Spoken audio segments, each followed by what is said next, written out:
here, and it's time for more Otaku Evolution. Don't forget to like, subscribe, and contribute to the Patreon. Gundam. It's been a while since we looked at a Gundam anime. You know, I was considering covering the original TV series. I covered the movie trilogy, but those videos were more of a summarization, with not a lot of talk about the characters and themes. So I wanted to talk a bit about the TV show and point out some of my favorite parts. But I thought maybe covering the origin would also be pretty interesting. It'll get me talking about some of the characters from the original series anyway, and if you squint hard enough, makes for a pretty good prequel. Once again, it's time to talk about our old pal, Yoshikazu Yasuhiko. The character designer for the original Mobile Suit Gundam, Yasuhiko is also a fairly prolific mangaka.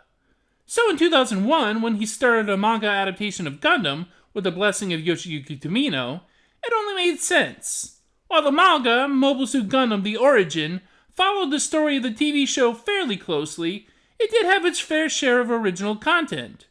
Part of that content was a selection of the manga, a few volumes long, on a flashback to the period of the Universal Century timeline leading up to the beginning of the story. I've got a big chunk of the manga myself, though I've never finished collecting or reading it, unfortunately. I did read the flashback portion though, and what do you know, it's the section of the manga Sunrise chose to adapt into animation. And, as he also directed anime, they figured, let's get Yasuhiko to direct this too. The animated version of The Origin, that is, the flashback portion of the manga, was 6 chapters, 6 episodes that came out from 2015 to 2018. There was a 13-episode TV version that came out in 2019, and even aired on Toonami in the US. So maybe some of you have already seen it. I own the Blu-rays of the OVA version myself. You can kind of use it as a prequel to the original series, though not everything quite lines up perfectly. It's a decade before the beginning of the original Mobile Suit Gundam, and Side 3, the cluster of space colonies the farthest away from Earth, is called the Republic of Munzo. Firebrand and rabble-rouser Zeon Deikun, who believes in independence for the colonies from the Earth Federation, suddenly dies from a heart attack at an important speech he was to give. His progeny, Casval and Artesia, and his mistress, Estrella, are suddenly thrust into a world of political intrigue, the targets of the ambitious Zabi family. The children are separated from their mother and come to live on Earth, but have to flee to a remote colony for their safety. It's there that an older Casval meets his unlikely doppelganger, who he switches with and joins the military academy as. Thus is born the Zeon soldier Char Aznable, manipulating events that lead to the outbreak of war between Side 3 and the Federation. A series of increasingly unlikely coincidences and tragic battles occur, pushing both sides to the brink of destruction. All the while, Char garners more fame as the notorious Red Comet. There it is! I found their main force!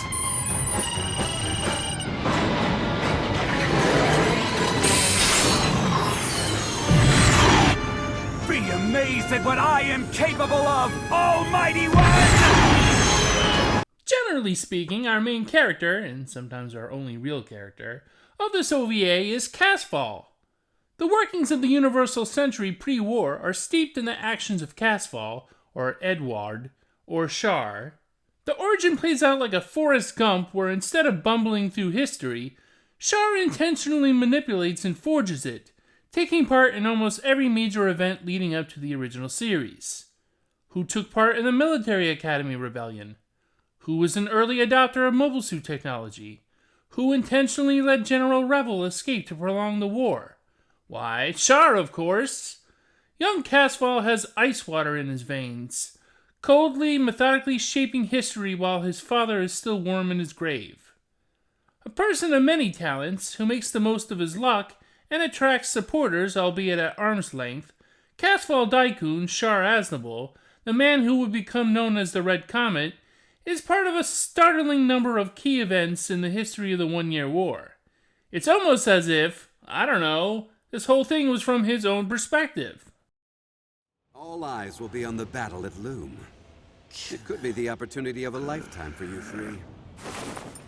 We can compete to see which of us performs the best. Artesia, the girl who'd become Sailor Mass, is also quite important to this. A sweet, gentle girl at heart, she is molded by constant sorrow and tragedies. Losing her father, mother, and, in many ways, brother, over a period of just a few years, Sayla is forced to grow up fast and show grit.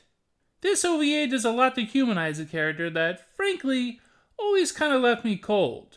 You can understand Sayla's later abrasiveness and occasional rashness in the original Gundam TV series. Unfortunately, she kind of drops out of the narrative at a certain point until the very closing scenes of the OVA. I'll let you listen if you want, but you just have to be quiet, because it's a very important speech. I urge you to not overestimate Zeon, because remember, with its limited human and material Another pretty big name in this series is Ramba Ral, who was a big rival of the White Base crew while they were on Earth in the original Gundam TV series. Here we see him emerge from the remains of his family's reputation and come into his own as a soldier of Zeon. As in the original 1979 series, Ramba Ral is an understanding, empathetic, honorable man, but is also a man of action. He is forced to ingratiate himself to the Zabi family, but never loses his dignity as he becomes an early mobile suit pilot. Eventually, he refuses to take part in a colony drop operation, which results in his demotion, but he takes that with dignity too. Ramba Ral is a great character, and he's only lionized more in this OVA. Bandage. You do what you need to do and don't worry about the mess. Thanks, Clem. In that case, I won't hold back.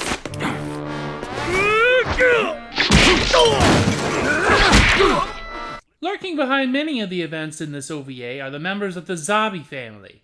An influential family on Munzo, they spearhead the effort to declare Side 3 a completely autonomous nation and go to war with the Earth Federation. The patriarch, Deikun, is clever and has great foresight, but is also exhausted. The oldest son, Girin, is manipulative and dogmatic. He is a man of few scruples. Cassilia is likewise cunning and calculated, but more prone to reckless, sudden decisions. Dozo Zabi is a hulking giant of a man, brutal but has spots of sensitivity too. Garma Zabi, the youngest, is pretty spoiled and naive, but is eager to prove his worth to his father and siblings. The Zabis also used to have another brother, Sasro, but things didn't go so well for him. Calm yourself down! Do not be rattled! Are you a Zabi or aren't you? Get the horses! We have to pull it out! It's going to explode!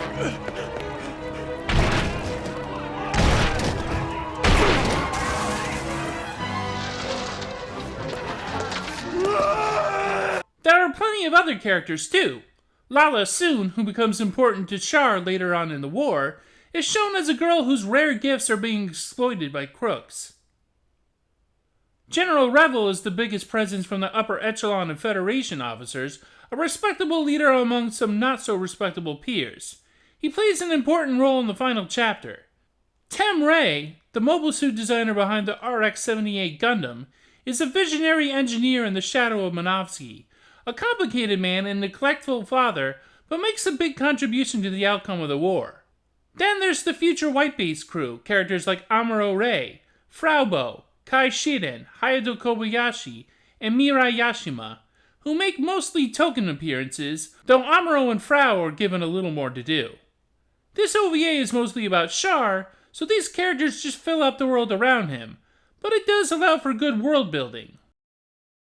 Do you even realize there's a war going on and that tons of people are dying as you just sit there?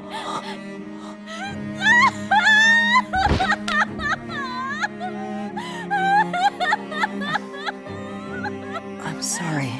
There's a lot of great moments in this series, bits that elevate it over some of Gundam's other entries. There are scenes and sequences I'd love to share with my viewers here. Hopefully I won't spoil too much, but if you don't want to be spoiled, skip ahead towards the end of the video. Everybody set?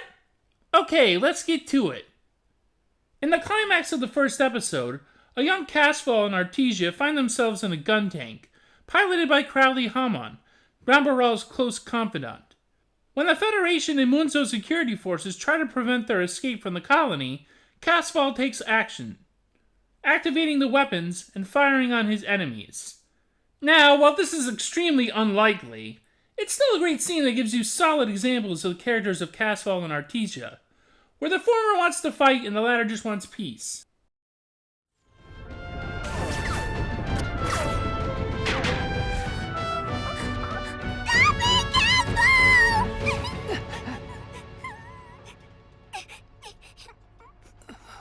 I really like this bit in episode 3 where Char helps an injured Garma Zabi during a military hiking exercise.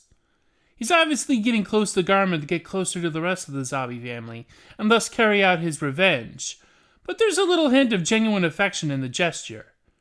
Char clearly thinks of Garma as the weak link in the Zabi chain, manipulating him through the Dawn Rebellion, but in this moment, he extends a hand of friendship that's more than just a poison pill. There are little moments between the two characters that are almost intimate, that make you question the nature of their relationship. Of course, Fujoshi fans helped save Gundam early in its existence, so it's no surprise that Yas would continue to nod to them. Yes, I see them both! It's Char Aznable and Garma Zabi! They're leaning on each other. They're waving! And they're both smiling! During the colony drop operation, the colony citizens were optimistic that the Earth Federation would be in time to save them. Among them are Yuki and Fang Li, a couple in a burgeoning love, whose lives come to an unfortunate end. As the Zeon gas the colony to prepare it for dropping, Yuki hallucinates in his final moments. It's a sad scene that underscores the horror and tragedy of the beginning of the 1 Year War. It's snowing. I had no idea that it could snow in the colonies. I can't wait to tell Feng Li. She'll be thrilled. But why is it so cold? The Battle of Loom is more than a single scene. It's a 20-minute chunk of the final episode of the Origin OVA. It is a chaotic, large-scale fleet battle between the Zeon and Federation. While the Federation's forces are experienced and well-numbered, they are outmaneuvered and outpowered by the Mobile Suit forces. Pilots like Char and the Black Tri-Star show significant power, and the Federal forces are quickly overwhelmed by the technical advantage MS units present. It's wonderfully done, though perhaps the CG is overused, and you can feel the battle's weight and the exhaustion and terror it brings.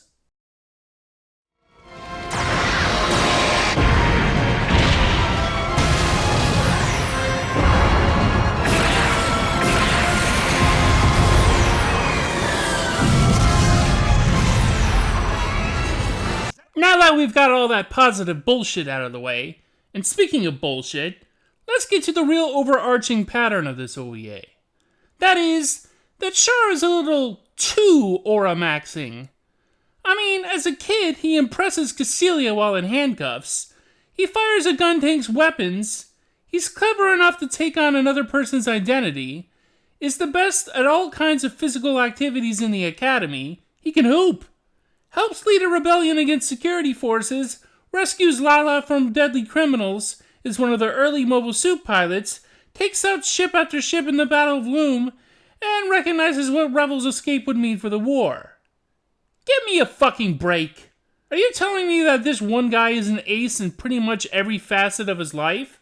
To the point where just a glance from him can send people into a complete breakdown? I half expected him to bed a dozen or so women, too, while he was at it. But I guess that would have been pushing it.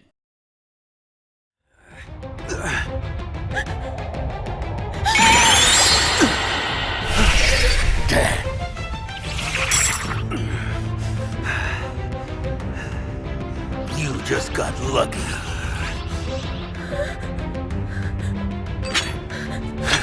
This is why there's a fan theory that I'm quite fond of. Char is just bragging. He's bullshitting somebody about how cool he is. Yeah, Char is telling this story, probably to Camille Badan and Zeta Gundam, while in the guise of Quattro Pagina.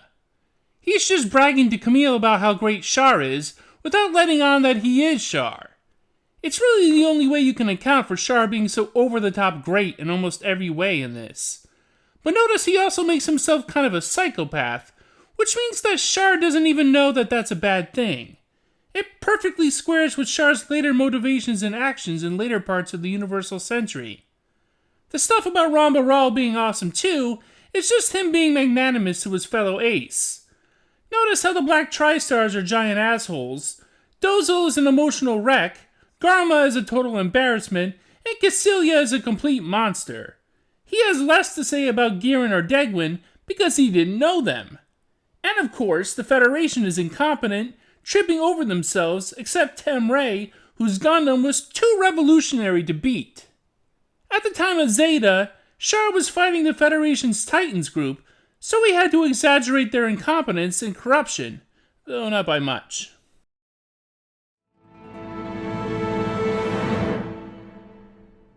There are no soldiers in Zeon, so we are certain to be victorious in this war! Now, don't get me wrong, I love Gundam The Origin. It's one of my favorite chapters of Gundam, and one of my favorite anime period. I was always curious as to the build-up to the 1-year war, and this OVA answers a lot of questions I always had.